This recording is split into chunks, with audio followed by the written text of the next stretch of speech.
How did I get this iridescent look? With iridescent paint. Isn't that cool? Check this out. I'm using brown to add some highlights to this lion's mane. And then I added a little bit to his eyes as well to make him look fierce. And then to the background, I thought, hey, let's just do some finger painting because finger painting is fun.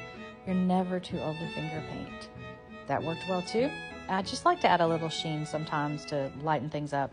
And then look at these pastels. Wow, this makes a big difference.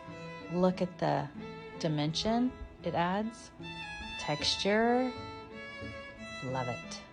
Gotta try some old pastels sometime. And then I added a little to the ears of the lamb, and voila. Now you see the magic of how I created the Lamb of God, the Lion of Judah. And you can make this too in Christy's Lettering Tribe. Would love to have you.